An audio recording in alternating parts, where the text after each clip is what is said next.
And we're live, I think. Wait one moment.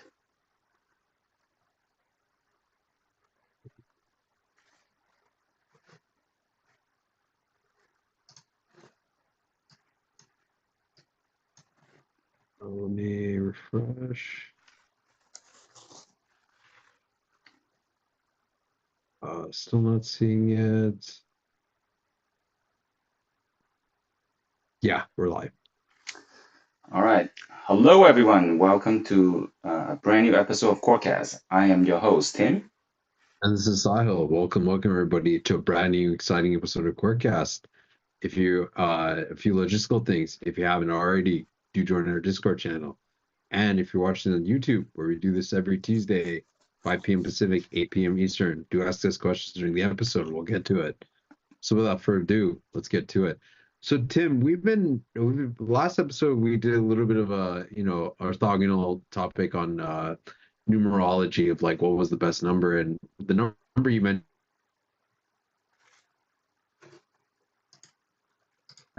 and you mentioned dimensions we live in. So I feel like that was a great motivation for us to do this episode of what constitutes as a dimension. It's something that like we intuitively learn as like kids, even without realizing the concept of dimensions. We also learn it when you first learn physics.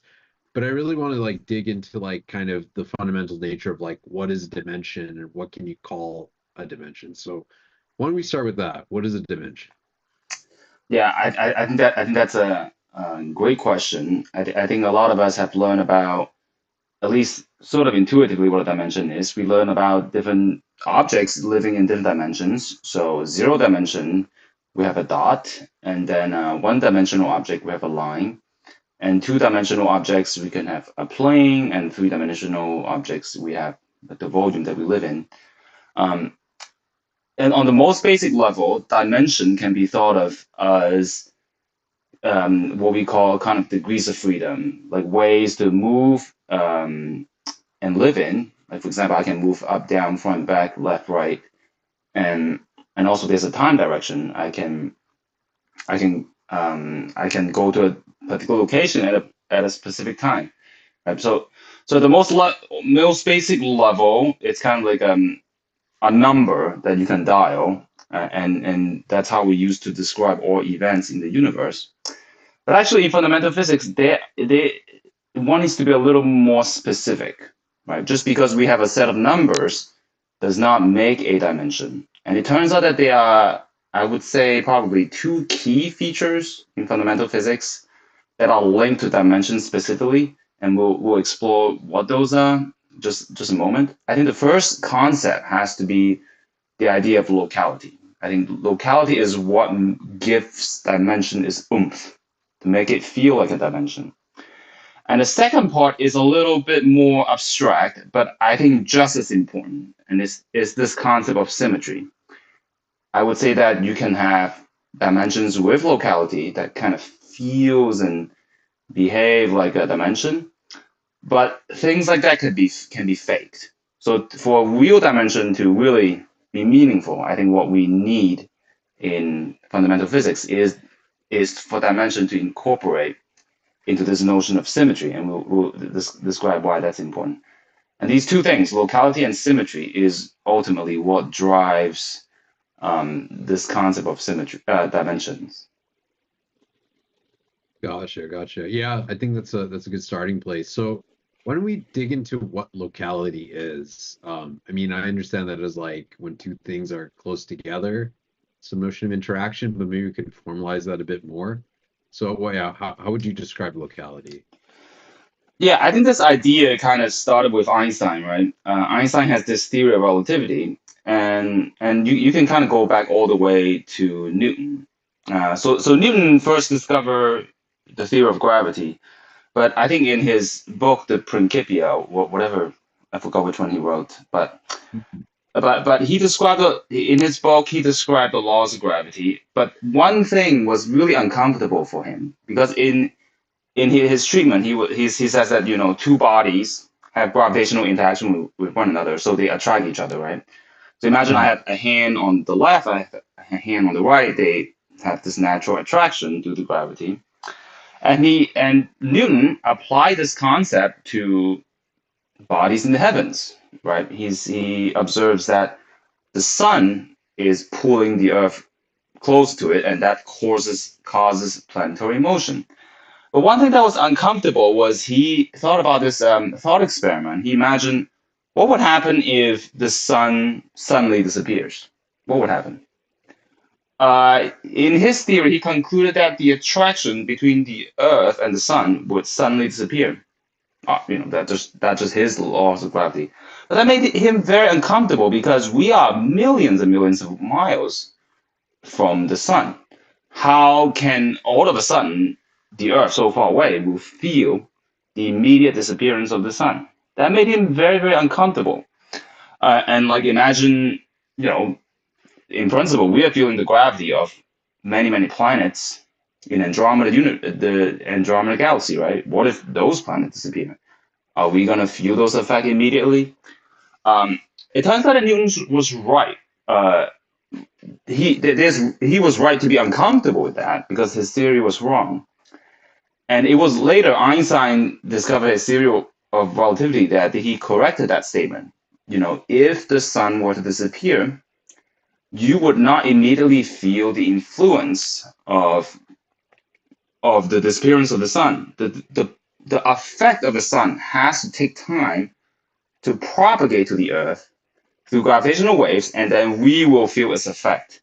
And this idea of like you cannot have this spooky kind of teleportation way of feeling things at a distance lies at the heart of what locality is. It's a restriction on how we feel, how we interact with things, and how any physical interaction happens. So could you just say if like two things are like close together in space, then they'll influence each other? Like, can you make it more concrete? Could you give me like an analogy? Yeah, Just yeah, yeah. it's basically the statement that anything that happens require exact contact. Like it's like, for example, you and I are having a podcast. Of course, like I'm not talking to you face to face, but there's a connection.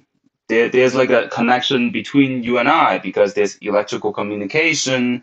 There's light that goes from your end to some electrical wires and ultimately comes to my end.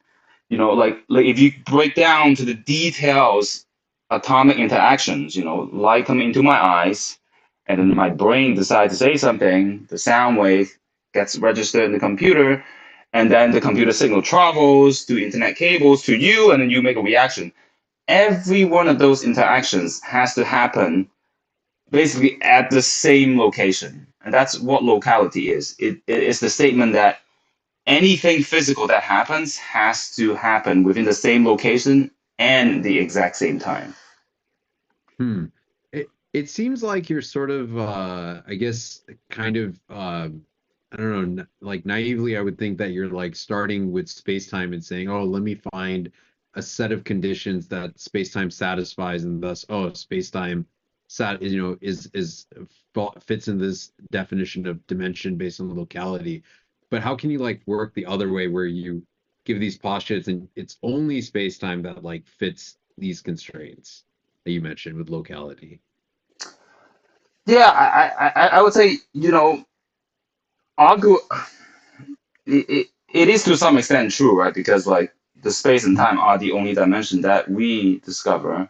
And you can Hmm. think of locality as an experimental fact, right? Like Newton proposed this theory of gravity. Hey, if something suddenly disappears, are we going to feel its effect at a distance immediately? And you can experimentally test it. It turns out that we don't, right? Um, and part of it, you can argue that, hey, look, it seems like you're just, I don't know, you're just kind of like uh it seems a little bit of circular logic, but Hmm. uh but it doesn't exact. I think to say that it's a little bit unfair because it turns out that if you have these definitions to say that, hey, like space time has to be local, Hmm. um it's plausible that there could be extra dimensions, right? Hmm. Because of course it's true that only the space and time that we have fits these definitions. I mean, it's a requirement, for us to define what dimensions are. But it's plausible that actually, hey, guess what?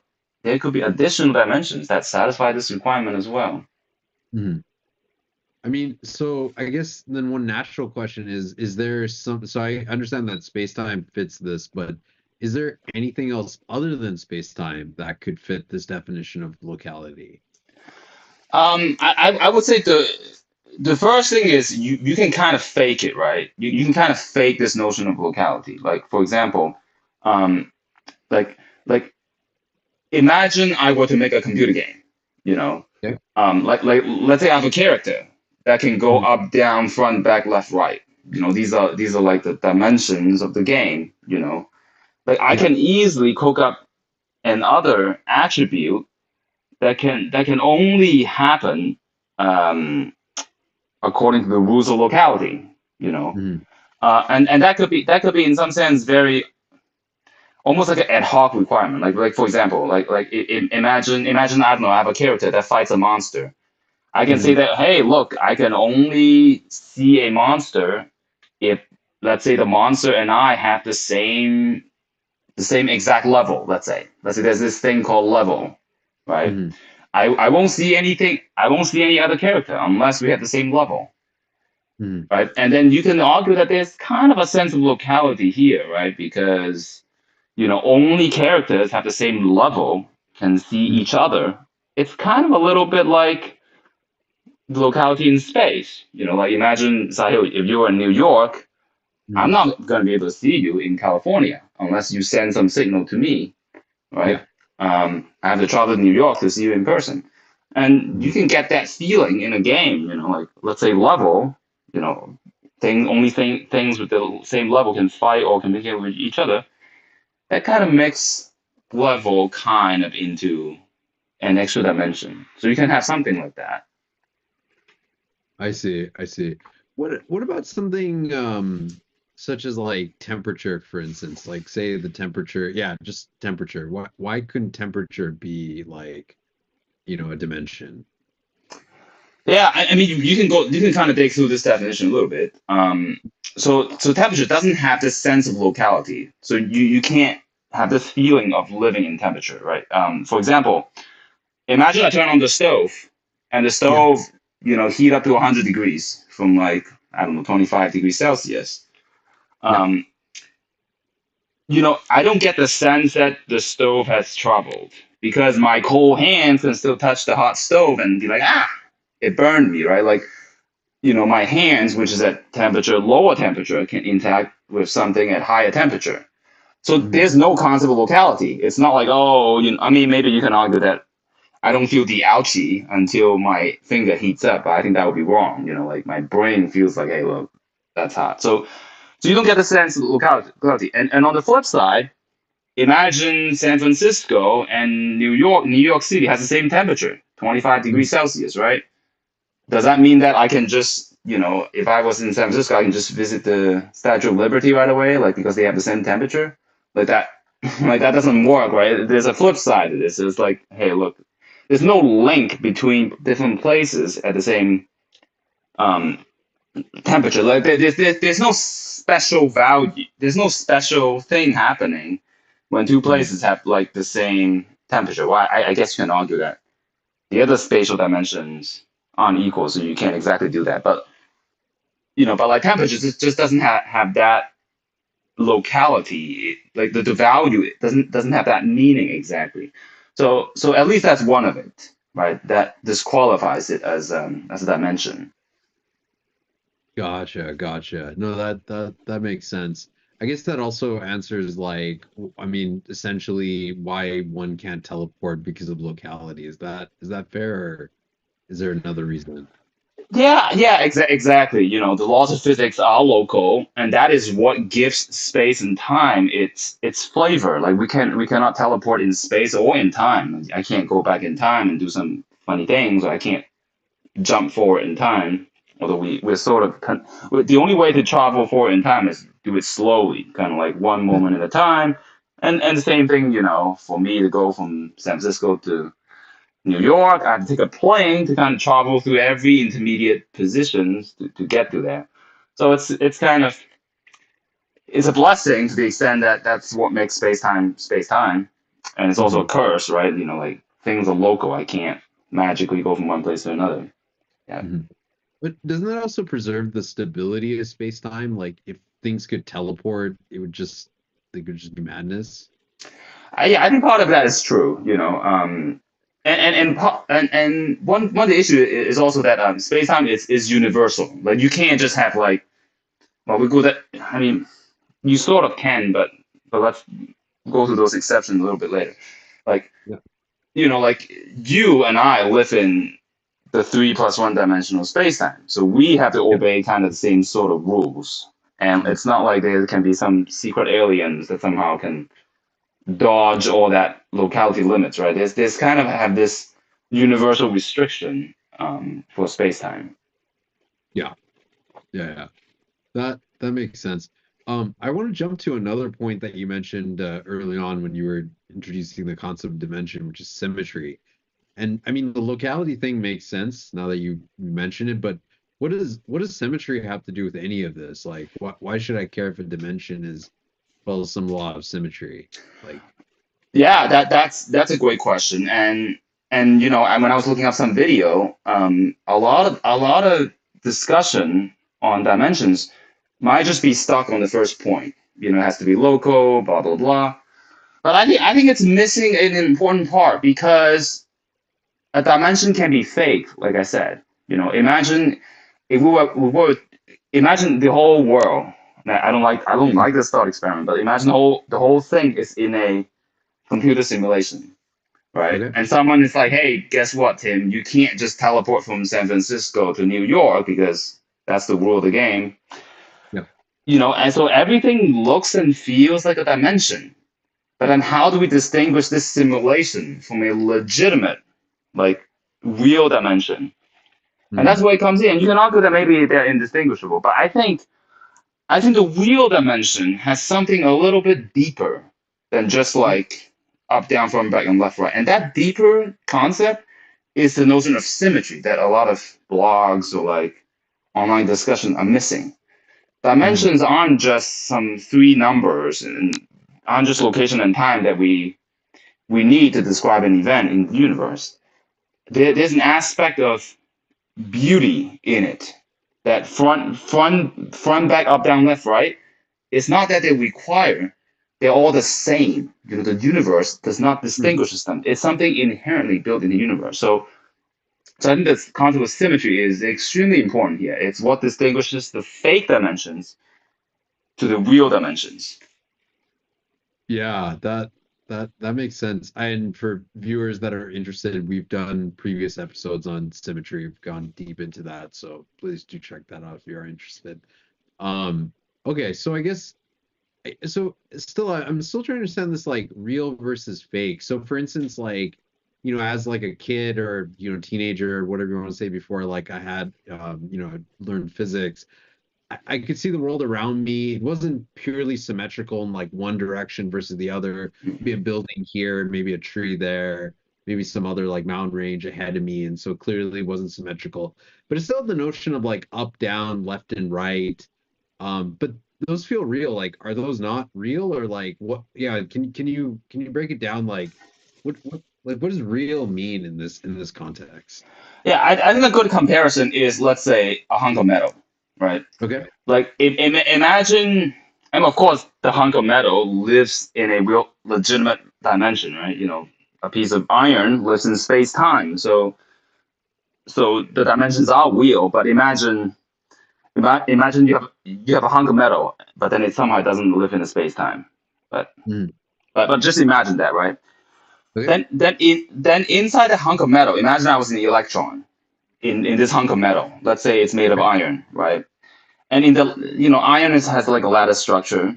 Um, so maybe the electron would like to hop to front, back, up, down, left, right. I mean, depending on the lattice structure, it might get a little more complicated, right?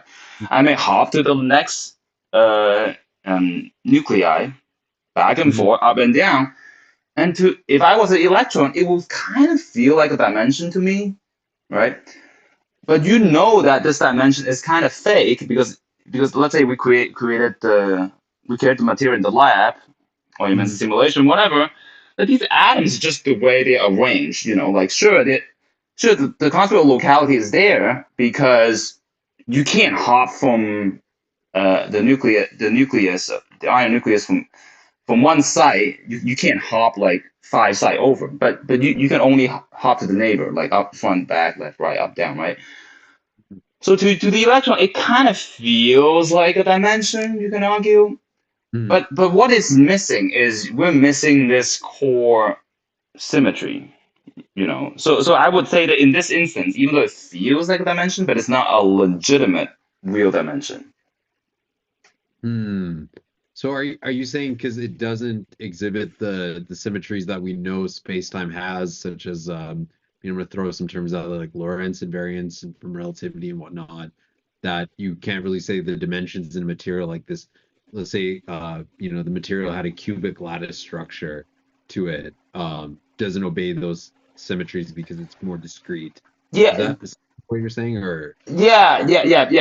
Basically, and this is kind of like in a computer game, right? Like if you zoom in to the lattice of a piece of metal, you see that it's discretized. So you can go front, back, up, down, left, right, but you can't go like 45 degree to the left. Like that's not the same thing as exactly front. If you align your crystal structure. But in our world, of course, in our world, you see that, hey, there's some mountains in this direction. In the northwest, there might be some other mountains. Maybe there's some buildings. Up and down is different, right? But we attribute those things to just happenstance. They're just like, hey, look, that's just because the Earth is here, right? But if you kind of zoom in or zoom out, if you zoom into to the atomic level, or you zoom out to the universe level, Mhm. we really see that if you just move your arrow slightly 10 degrees to the left, it's exactly the same. There's no this distinction between up, front, back, up, down, left, right, depending on Yeah. the which atom you're hopping to. Like it really is the same, at least experimentally. So that's like the crux of dimension. Like if it's a real dimension, even as you Mhm. zoom in, you will still retain that dimension. At least we hope. I see, I see. So I want to take a moment to kind of summarize everything you've said before we move to the next topic. One, you're talking about locality, meaning that things are like, close together, can need to be touching to influence each other. Second one is symmetry, where, there's certain properties it helps you distinguish between real and fake dimensions, fake being like, say, a discrete lattice structure and like a piece of material versus like the continuous symmetry that we see or approximately continuous symmetry that we see and the universality that like everything that exists within these dimensions must follow the same laws like you and like I can't do anything different than you can per se in terms of like teleporting whereas you can't teleport. Is that a fair way to summarize those three things that you said? Yeah, exactly. Yeah, and just Okay. let's just re-emphasize. Yeah, there's locality and there's symmetry, and these concepts are important because they apply to everything. Every object that lives in space and time has to obey it, and so that's Mhm. beautiful way it's a more beautiful way to talk about dimensions in physics than just you know at least when people talk about dimensions colloquially. Mhm. Yeah. So that actually segues nicely into this next question I have. I'm going to ask you two questions, but I'll ask this one first since may want to gloss over it might be a bit much. But are there fewer than four dimensions or three plus one dimensions? Oh, you mean like could there be fewer? Yeah, could there be fewer? Like, could us observing there being three plus one dimensions be a mere illusion? And it's actually less number of dimensions than what we see. Yeah, Kind of like, uh, yeah, I guess, actually, you go ahead. I was trying to think of an analogy, but nothing was coming to mind. yeah. I mean, that is a plausibility because at the end of the day, physics is an experimental science, and we have to consider all plausibility. But we don't like to think that is true. Of course, with some caveat, right? So, Mm, so let's get the facts right. Experimentally, as far as we know, there are macroscopic three plus one dimensions, mm, and from testing, they exhibit locality and symmetry. So to Mm. to the extent that we can test them, they are good dimensions, for as far as we know. Of course, we can speculate. Could these three spatial and one time dimension be fake? Like the way I Mm. described it before, could it be like we're like kind of hopping, like maybe we're inside a hunk of metal, we're just hopping back and forth, and it gives the illusion of dimension. And in the case that like imagine it, like you can kind of imagine a whole universe in which Mm. fewer dimension could create a larger dimension, right? You can create this hopping rule. And this is the idea of a space filling curve. Mathematically, it's actually possible to take like a curve that goes a straight line. You can fill it up Mm. into 2D space or 3D, even 3D space. You can fill it up, Mm. because there are infinitely many points in a line. You can actually fill it up as close as possible, at least experimentally indistinguishable, to if you actually have a plane or a cube, right? Um, Mm. so that's not totally impossible. Um, but then in order for that to exhibit the symmetry that we see, you're Mm. gonna have to have a hard time. Basically, how would that exactly work? Basically, in order for us to fake three Mm. spatial dimension from one spatial dimension, you have to say that, hey, if I hop from 1, 2, 3, 4, 5, 6, you have to line it up. Let's say 1, 2 means front and back, 3, 4 means up and down, and five, Yeah. six mean left and right. And somehow this pattern repeats, repeats, and repeats. But then you have to tune it in such a way that front, back, up, down, left, right, or like 45 degrees to the left when you zoom out is exactly the same. You have to tune it because we experimentally we tested at 45 Mm. degrees to the left or 10 degrees to the right, 1.5645231 degree up at a corner, they look exactly the same, right? You have to Mm. fine tune that. You don't get that guarantee if you just kind of hop around and fake your dimension like in a computer game. So while it's plausible to have a lower dimensional thing to mock up a higher dimensional thing, Mm. it doesn't seem likely.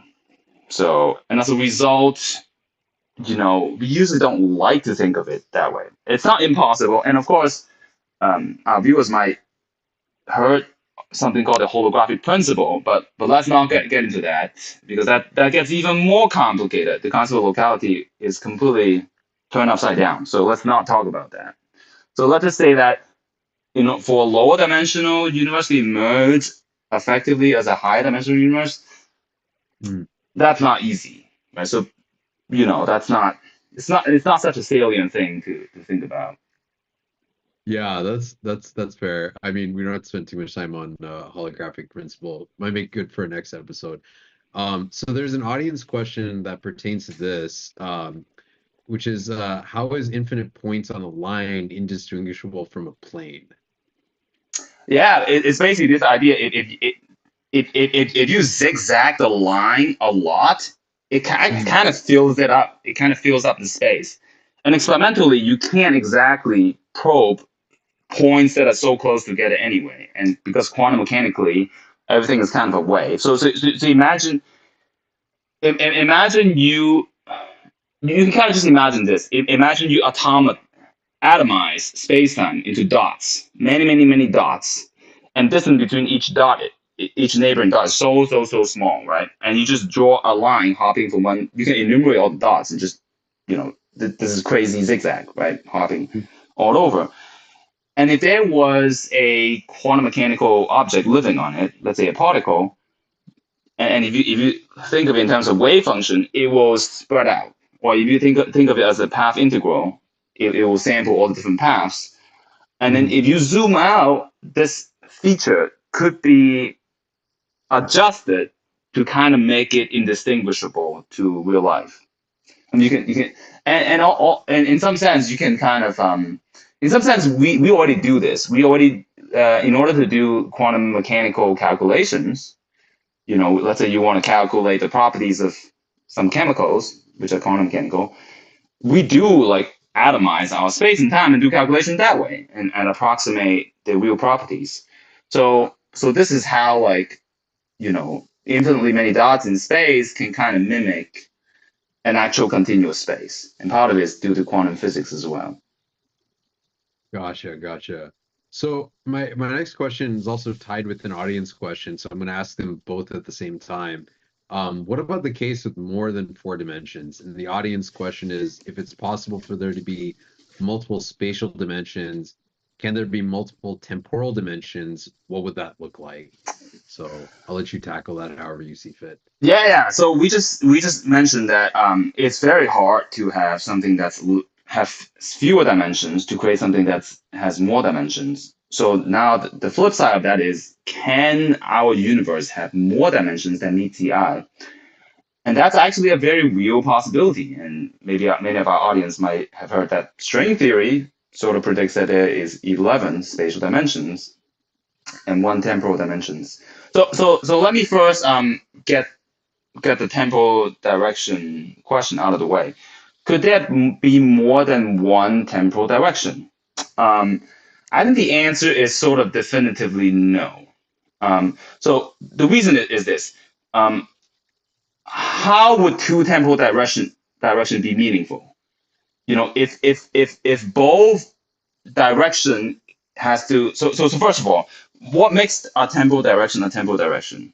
A time direction is a direction that you can only move forward. You cannot go backward in time. And that's important because like you can't go back and like kill your grandparents because logic will break. Like physics is logical, so you can't have that. Now, Mhm. if you have two temporal directions that can go forward, then you can say mathematically there must be like some linear combination of them. Oh, that's weird. But um, some linear combinations of them that goes backward, right?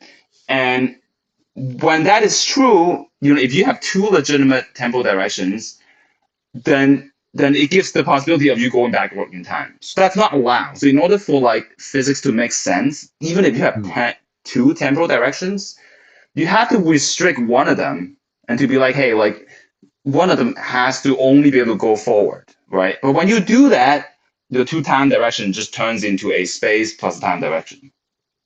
Like it's kind of forced upon you if you want to preserve logic, like causality, a more Mhm. technical term. So yeah, when we add more dimensions, usually it's spatial dimensions and not time dimensions. Mhm. That makes sense. So I guess like in also would you say a slight tangent, but would you say that locality and causality are essentially the same or intimately related to each other? Um, they are very intimately related, and if you have locality built out nicely, you will get causality automatically. So I think generally you can argue that locality is, how to put this, like a nicer principle to stick to because you will get causality if you just get if you just fixed up your locality nicely. I see. Why not the other way around? Like if you have causality, like events preceded other events. Yeah, well, I mean, you could have the other way around, but then you have to explain where locality comes from. I mean, certainly some people try to say, hey, locality might be coming from something else, but that's not easy. You better know your physics. You better know how to get it. Otherwise, because it's an important principle. How do you get it? If Mhm. not, if that's not the first thing that you assume is true. Mhm. That's fair. That's fair. So, okay, so so I buy your argument about multiple temporal dimensions, how, logic breaks if, they're not both moving forward, but both are moving forward, you might as well just have one, essentially. That's essentially moving forward. So, what about the case with multiple spatial dimensions? I mean, I clearly see three spatial dimensions, but how could there be more? Yeah, and this could just be a matter of access, right? So we know that in our world we have technological limitations. And Mhm. in quantum physics, there's this kind of nice rule of thumb. It says that um, it roughly says that the smaller something is, kind of the more energy it contains. Although this is a very don't take it too literally. It's a very colloquial way of describing things, but it's a good rule of thumb. So Mhm. And in our experiments, in our collider experiment so far, and in our different experiments, we are limited by energy. We don't have unlimited energy in our fingertips. So you Hmm. can argue that maybe we just don't have enough energy to access some of these extra dimensions yet. And if you link it to quantum physics, it just means that there could be dimensions that are very, very, very small. And it's just particle physics haven't quite gotten there yet. Hmm. And there could possibly be dimensions hidden due to their size, essentially. Hmm. I mean, that sounds a bit wonky. Like, I guess how is that like? I guess yeah, just where does that come from? Like that just seems that seems like very abstract or Yeah, arbitrary. yeah, I would say so. I mean, I think for some of the audience, you might argue that, oh, that's stupid, right? Like, physics is supposed to be efficient. Why add some extra dimension when there is none? Like, it's silly, right? Yeah, Um, actually, one thing I want to note is there's a story I was thinking about with Feynman and string theory where I think somebody asked like, oh, do you ask somebody asked Feynman, oh, do you think string theory is right or wrong? And Feynman was like, no, and they're like, why? It said, oh, it got one thing wrong, the number of dimensions. So from that like discussion, I'm just curious. I'm coming in very skeptically here, yeah, as you yeah. can see. Of course, I think it's right to be skeptical, but it's also, I think it's also foolish to deny that extra dimensions could have utility. And we Hmm. and I know right from the beginning we talk about some salient features of dimension. Is this idea of locality? Like Sahil, I can't really interact with you unless I really go to your place or I send signal to you. It turns out in particle physics, you can use that aspect to perhaps describe some properties in particle physics. Like, for example, take the Higgs boson, for example. The Higgs particle or the Higgs field interact with different particles differently. You know, you can just take that as a fact, like, oh, you know what? The Higgs just likes to do that. The Higgs just love the top quark and the bottom quark a lot more than the up quark and down quark. You can just say, oh, that's how it is. That's not very satisfying, right? It Yeah. turns out that you can create theories where the reason why the Higgs particle likes the bottom quark and the top quark more could be that they literally live a little closer in this extra dimension. And Hmm. it's just like how Sahi, if I were close to you and I scream at you, my sound is gonna be loud as opposed to if Yeah. it was farther away. That has some value. Uh, so you can play this game and potentially build models to explain a plethora of discrepancies in particle physics and kind of unify concepts by going to a high dimension. So that's the one of the powers. I see, I see. So so what you're saying is that like if we take some of the particles in particle physics and try to say, oh, like these two particles are interacting more so than any other combination, you could make that argument saying like, okay, in this extra hidden dimension, they just happen to be closer together in this dimension that we don't see on a macroscopic level in our everyday experience, but that explains why like these two things interact closer together. I'm also assuming to even observe that these two things interact closer together, you have to probe at higher energies. Is that fair to say? Yeah, Like yeah, very. yeah, exactly, exactly. And string theory kind of takes it to an extreme level, right? Mm, Like mm, imagine like string theory is able to unify particles that are not even in the same category. Like mm, gravity versus force carriers versus matter particles. They're totally different things. And one way to unify them is to say that, hey, look, the reason they look different is because they might exist in different locations mm, along some extra dimension that we cannot observe. So when you zoom mm, out, they look different. But hey, like if you really zoom in and kind of walk from one point on this extra dimension to another point, mm. you might bridge this difference, and therefore make your theory more unified. Like, I'm not saying this is correct, but like it's not crazy. Like, it's a plausible explanation. That is fair. That is fair. I'm still skeptical, but I'm open to the possibility of that. So okay, so are you saying like actually yeah, let's kind of ask like where would these dimensions be? Like where I mean I can't just like stuff them in my pocket or like just like where would they yeah, where do they exist if they did exist? Yeah, I think then there's a little bit of misconception maybe from like Graham Green book or the Algon Universe or something like that. It's not like there's Okay. some Calabi Yao, thingy that you stuff in your pocket and you walk around with it. It like dimensions are universal. Like everywhere in space time, it's there. Like if I like my finger, if I have enough energy, can like walk into this dimension. Although it wouldn't look like it, it'll probably trigger a nuclear reaction if I do that. But like it's Mhm. everywhere. I could maybe tweak myself into those extra dimensions. But of course, if I do that, my particle properties will change because if we let's say if we like this model of physics where the properties of a particle depends on where I'm at in this extra dimension, that's Mhm. what it means. I can try to walk in this extra dimension, but of course, it will probably destroy the world because it will have a lot of energy.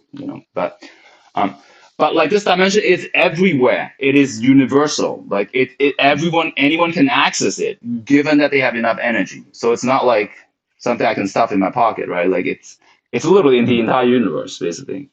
So okay, so let's try to like I mean make this a bit more concrete and a little more anthropomorphic. Say I were to become like an electron and I was at a very like a really really high energy or like a conscious electron at a very very high energy and I was just wanting to like walk through these extra dimensions like how would that work like what would change as I was like walking through these dimensions I mean I understand this is very Mhm. speculative but like yeah just like or yeah like what would change about me or even if I was like a human just shrunk down or made out of the same stuff but just smaller I don't know Yeah, I mean, um this gets a little more complicated. First, we have to hmm, understand, well, why is it that you're stuck in your own dimension? Why are you stuck in this extra dimension? hmm, There are actually two mechanisms, right? And it turns out that in string theory, they're equal to each other. They're different views of the same thing. But okay let's not go into that. But let's just okay say there are two different ways. The hmm, first way is you're just stuck in like a sheet. Imagine I have like a stack of printing paper, right? okay And I just print something on the first page, hmm. like you're just stuck on the first page. You're trying to get to the last page on my stack of paper. You're stuck there. This is kind of the brain mechanism. You have a brain that we are stuck on, and in order for you to remove away from this brain, you need energy. Someone's got to knock you off of the brain that you're in, and that just takes energy. You can be like, let me just kind of get away from this. I mean, there's some interaction to stick you to it, right? There's Yeah. forces to hold you into place, and those forces are probably gravity in some ways. So you just need energy to overcome that in order for you to walk over to the other side, right? So that's one possibility. Mhm. The other possibility is that imagine you have a dimension and it's just so small and curled up, and we're already there. Basically, we are already occupying the entire space. I guess what's a good analogy? Um, imagine if a Mhm. really crowded bus. You're just squeezing yourself in there, but you can't move. You know, even the bus has different ways for you to move. You just couldn't. It's just jam packed. Like in order for you to move, Mhm. you gotta like really wiggle. Like you need to change your shape for you to feel you have the ability to wiggle. And Mm. that could be what we're in. You need to get excited, basically. So the other way to get stuck in dimension is just that maybe we're already occupied the entire dimension, but it's just so small that there's no room to wiggle. And in Mm. order for us to feel it, again, you need a lot of energy so that you can like wiggle inside this dimension. You can really feel. You can like I don't know. I don't know if the bus is good analogy, but you got to feel that. You got to counteract that squeeze and feel it. Um, and so those are two ways of thinking about it. Okay, so just to make sure I understand this, the first way is like I could imagine like I'm stuck to like maybe something in lower dimensions, say like a sheet of paper, and I just require like a lot of energy to become like the Hulk and just like get out of there and like explore the third dimension, say. I was trying to go from two dimensions to three Right. dimensions. Mhm. Okay. And the other one is just like so like I'm like in a bus and I'm just so jam packed that like when you're stuck, you don't really even perceive like a third dimension. It's just like you perceive your height and maybe your like, width and stuff like that, and it just feels more like two dimensional because you can't really move or I don't know, something like that. Something You're like just that, yeah. yeah, yeah. I mean, yeah, the analogy can only get so far. But okay, that makes sense. Um okay, what about the possibility of like I mean, we talked about very small. What if the dimension was just like, let's say there were five dimensions, but the fifth dimension was just, or actually, let's say four spatial dimensions. The fourth spatial dimension is super huge, like unimaginably like huge, just beyond the observable universe, beyond like, yeah, I don't know, just it looked locally within our observable universe like four dimensions. But if you were to like take a rocket ship and get out of our universe at some superluminal speeds, science fictiony, and go to like way farther to a different part of like the universe in quotes, you might see like an extra dimension or might be able to observe macroscopically like a fourth spatial dimension. So I want to ask about that. Yeah, and I would say if that were the case, Hmm. these dimensions are probably not the dimension that we're talking about. Like these don't have that property.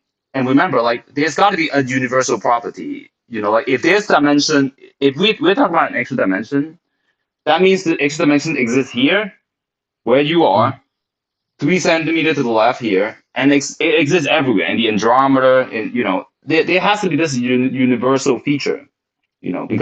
Because dimension is so fundamental to our world. Hmm. It's where particle lives. If for some reason, like over at Andromeda, there's a quote different dimension, I mean that would be. I'm not even sure how to think about it. Like there must be. It will probably be some like gravitational thing, like gravitational defect. I wouldn't call that a dimension. You know. I, just to clarify, I mean like even beyond Andromeda, like outside of the observable universe, even further than that, just like absurdly large. Yeah, yeah. I would call that more like a gravitational defect. Like there's some changes in the gravity that are not exactly linked to microscopic physics. So Hmm. so I would say, um, like when we talk about fundamental dimensions, Hmm. you have to talk about zooming in. Like it's everywhere, but when you zoom in, you see it. If that thing changes depending on where you are in the multiverse, that's probably not the fundamental dimensions that we're looking for. Hmm. I see. I see. One thing I'm curious about is oh, I had it now. No, it's kind of off the top of my head. Okay, I guess okay, I'll ask my next question. So we've mentioned in the past that like space-time itself could be an emergent phenomenon. So if you were to like go microscopically enough, you may find that like space-time doesn't really even exist. And we've talked about this in past episodes. So then I guess what would be a dimension if like we've talked about macroscopically, but like yeah, at some point does it all break down and there's like no dimensions or they get replaced by something else? I mean, that's a great question. Of course, yeah.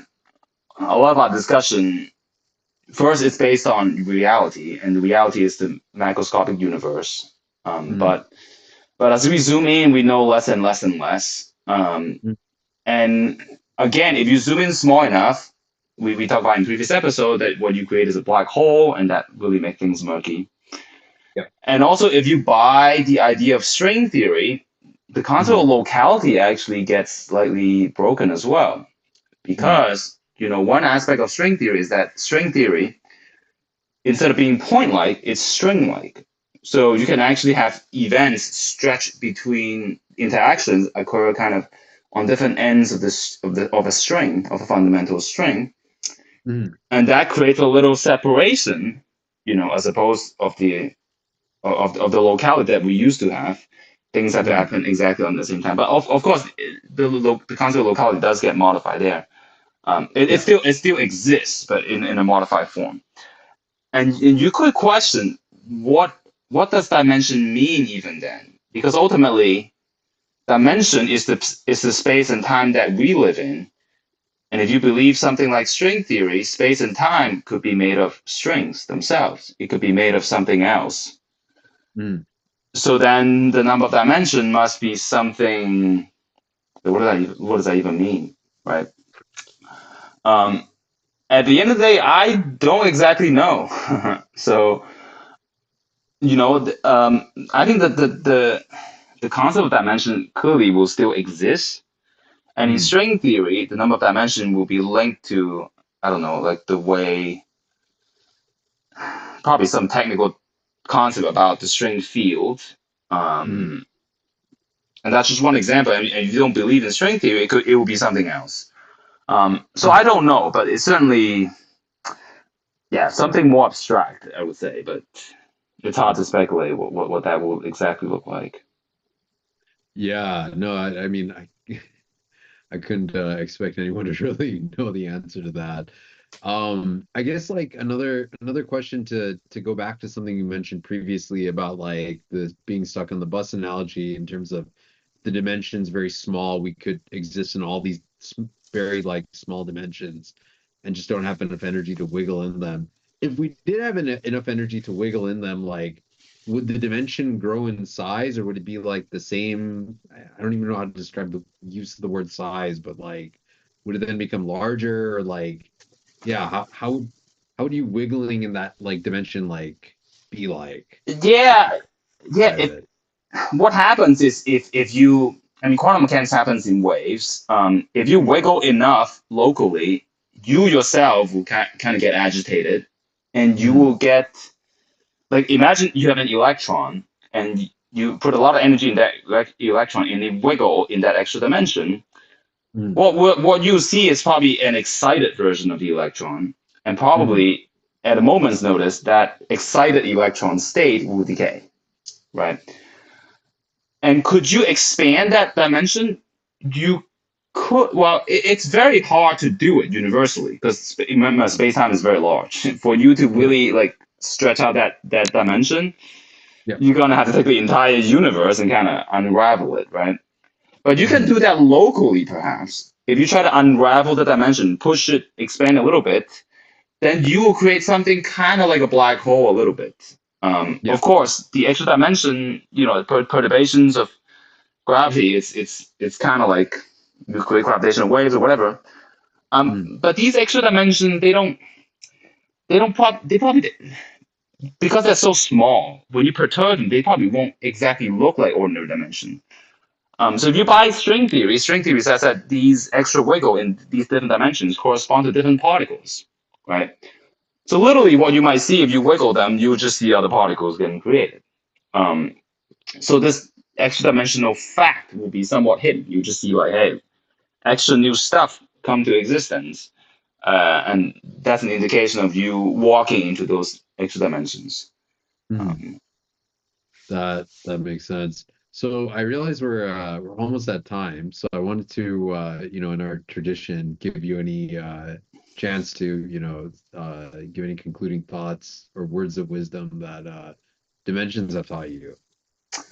yeah, I would say that dimension is a super interesting concept because at face value it sounds very simple, but the deeper you dig into physics, you find these very interesting possibility. Um, and I would think that the truth is probably somewhere in between. Like I know in the previous episode I say four is a very special number, um, but but the four-dimensional world we know probably emerges from something else, right? Um, where that number four comes from, I think it's a big mystery, and I think it's a little.